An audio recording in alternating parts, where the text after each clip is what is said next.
The Jural Assembly Handbook, Section 4, Juror Qualifications and Membership.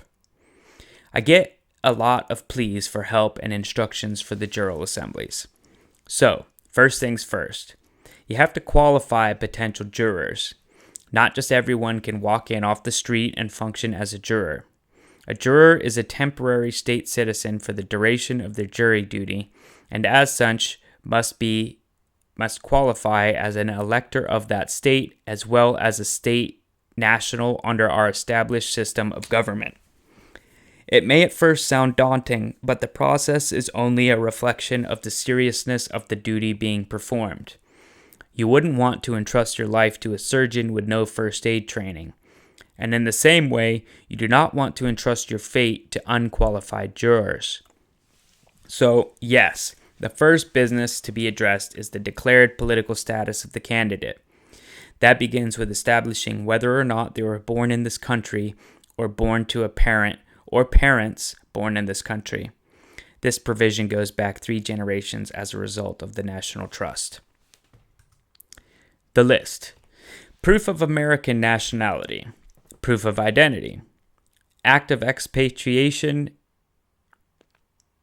from territorial or municipal citizenship, recorded acknowledgement, acceptance, and reconveyance of trade name, recorded declaration of permanent domicile of the trade name on the land and soil of the state, recorded certificate of assumed names, all caps, claiming ownership and declaring permanent domicile of all names. Narrator's note: one is upper and lowercase, one is all caps. And narrator's note: used by or associated with the juror. Copy of Form 56, Social Security number redacted, and mailing receipts demonstrating that the municipal person accounts have been returned to and made the responsibility of the United States Secretary of Treasury. Step 1. Require birth certificates or public documents that adequately establish the location where each candidate juror was born, or in the case of those people claiming their nationality via parents, grandparents, similar documentation establishing the parents, grandparents' place of birth and political status as American state nationals. Step 2. Require the direct corroboration of at least 2 people who have reasonable first-hand knowledge, allowing them to attest that the candidate juror is the man or woman whose birth and parentage is established by the records being presented in Step 1. This can be done via the direct testimony of the witnesses or via their written testimony under penalty of perjury. The witnesses must sign and give their contact information in either case. Typically, witnesses will be family member or old family friends who have known the family and the potential juror a long time. Step 3. Once you have established that you have an eligible juror who qualifies as a birthright American, the candidate must confirm his agreement to formally expatriate from British territorial citizenship and also from any municipal United States citizenship conferred upon him or her, and sign a witnessed act of expatriation formally claiming their nationality from their state of origin or to their inherited state of origin in the case of those claiming via parents and grandparents. This will be one of the states in existence prior to 1860 and may or may not be the same state as the state where the Jural Assembly is taking place, or as we shall see, even different from the state where they were actually born. Narrator's note: the prior to 1860 states has been updated via Jural Assembly election, so this may not be applicable at all. End of narrator note. Step 4. Candidates for the first initiating Jural Assembly must be at least 21 years of age. Narrator note: I'm going to skip over the white males and landowner in the state because all of that has been erected via the update election.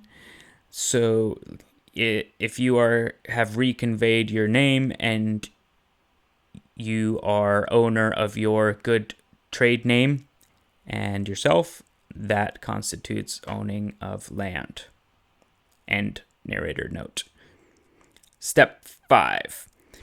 Although an informed act of expatriation witnessed by 2 or more people should be sufficient evidence of will and intent in the matter of political status, it is not in itself sufficient to establish ownership of our good names, also known as trade names and given names, and estates, which must be unencumbered and untangled from the morass of false presumptions, conferred political statuses, and false claims that have been amassed against our true identities.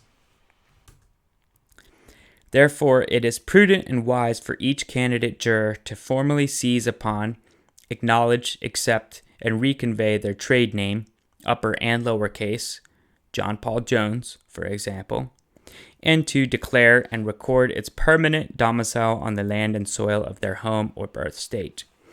This is a process akin to reflagging a ship under new ownership and provides evidence of transfer of ownership, interests, and obligations of law to an actual state of the Union instead of a territorial state of municipal state of state.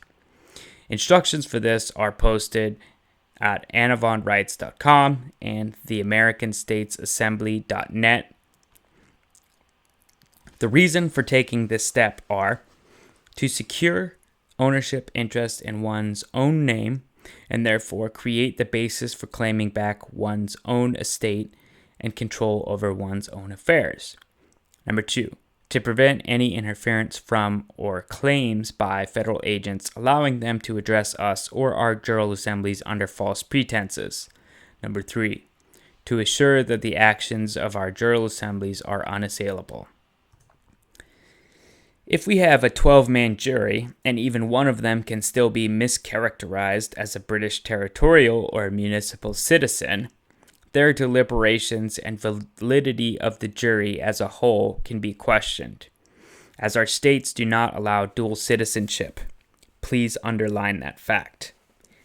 The federales, both territorial and municipal, allow dual citizenship, but the American states do not.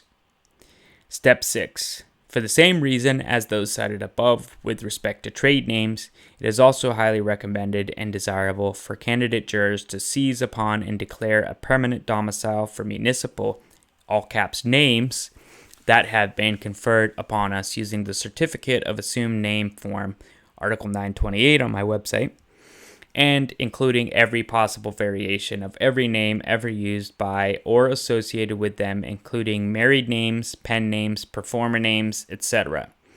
You should include any business names and as many styles and permutations and punctuations of your name as you can think of, as well as the general claim for all, any, and sundry variations, combinations, abbreviations, punctuations, orderings, styles, and representations of any name, or name, all caps, associated with you, your trade name, or your business enterprises in any jurisdiction of law whatsoever.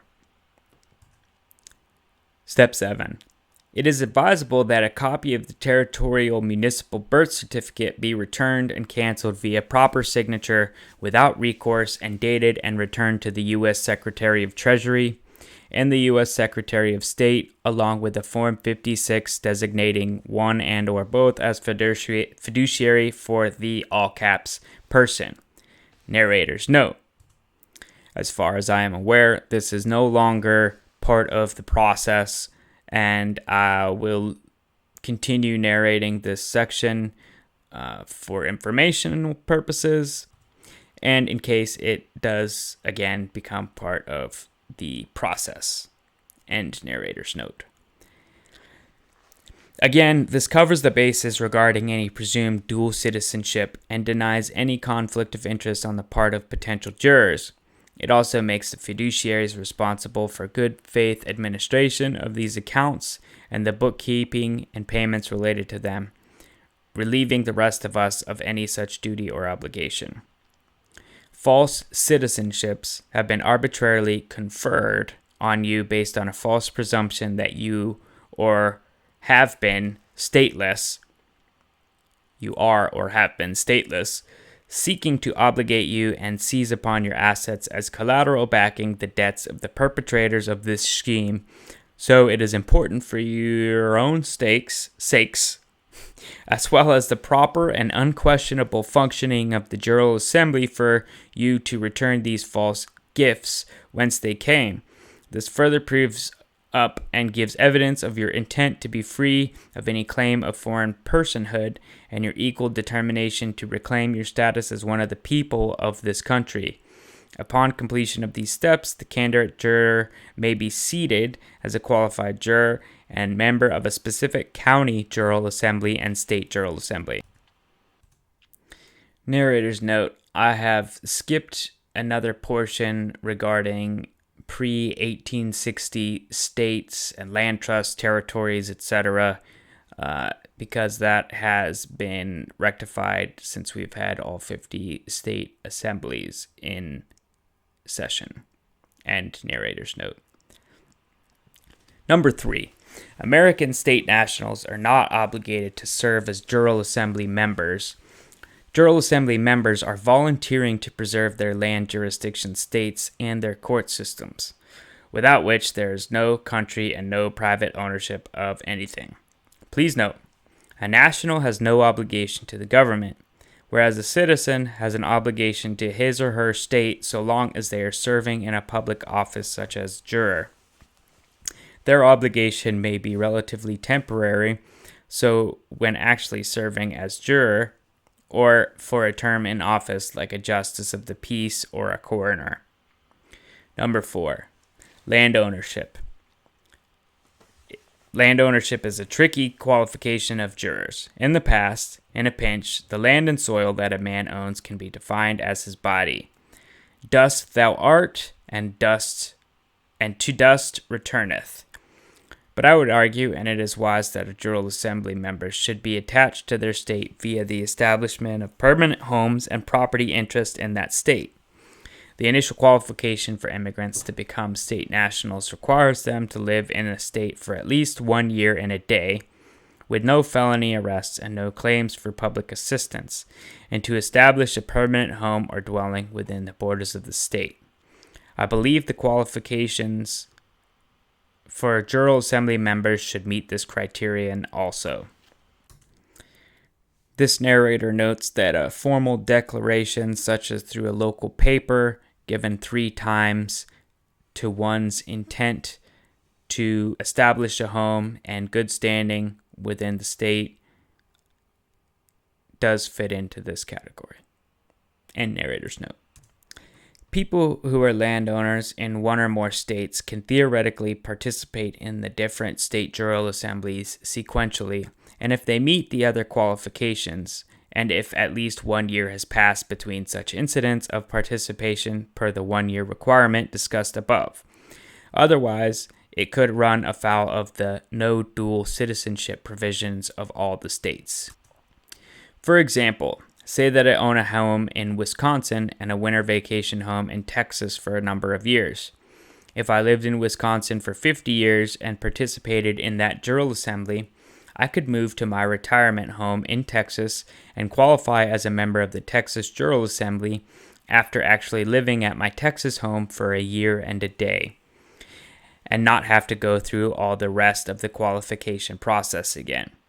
Jural Assembly membership, once established, is therefore somewhat transferable, but at no time can one belong to 2 state Jural Assemblies at the same time, as that would violate the no dual citizenship provisions of the land and soil jurisdiction states. Number 6. Nationality can be established in a state different than the state of one's Jural Assembly, and this is more common than not with today's mobile population.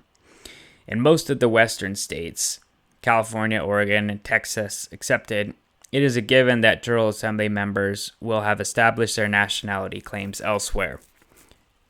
Narrator's note, again, that is the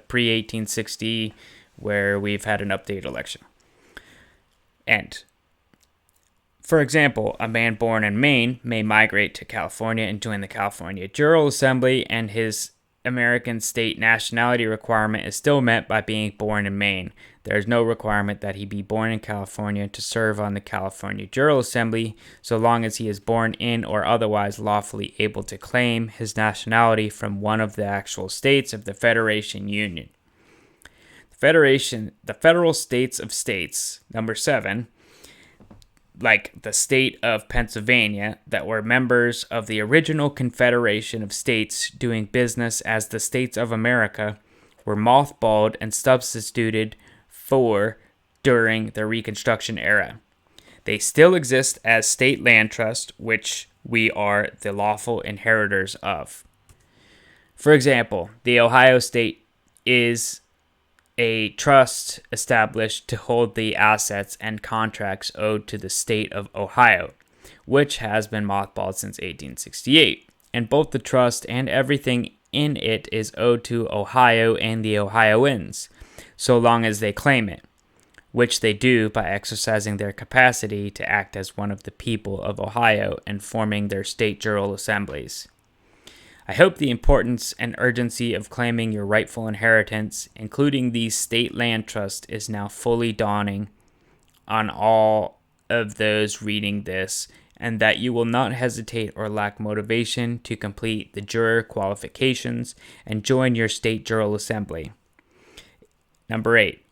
Finally, I recommend that every state jural assembly adopt a simple, explicit mission statement and membership agreement so that can be no doubt about what the jural assembly is, who the members are, what capacity everyone is acting in, and the intentions and purposes of the group. This is needed for those in the group, those joining the group, and those federally snooping around the edges, investigating the group for any sign of rebellion or insurrection. I will provide a basic template in a separate article. My website, AnnaVonReitz.com, Article 928, has examples of the paperwork to reclaim and domicile your good name and estate interests. Note, it is also on the American States Assemblies.net. Assembly is singular. All document examples can be found under the Correct Your Status page link at the top of the page, or for a direct link to the Correct Your Status page, click here, which is the AmericanStatesAssembly.net/correct your status. The current list of American State Assembly coordinators can be found here at the AmericanStatesAssembly.net/state-coordinators. Posted Sunday, January 20, 2019. Updated on Sunday, December 15, 2019.